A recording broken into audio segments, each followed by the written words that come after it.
Hello there. In this tutorial, I'll show you how to adjust the margins in Google Sheet. Perfect for when you are preparing to print or need your data to fit just right on a page. First, go to the File menu and click Print.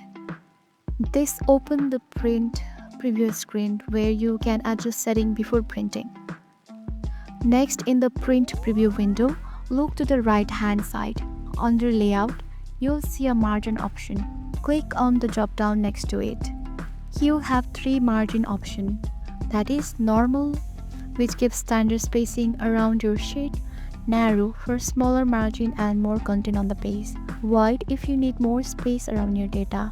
If standard margin don't fit your needs, you can go for custom margin.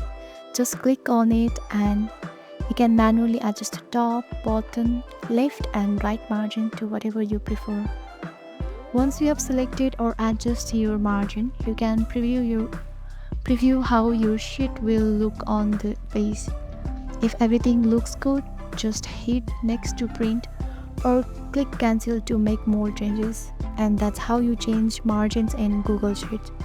If you found this helpful, give it a like, subscribe for more tips and comment below to learn more about Google Sheet setting.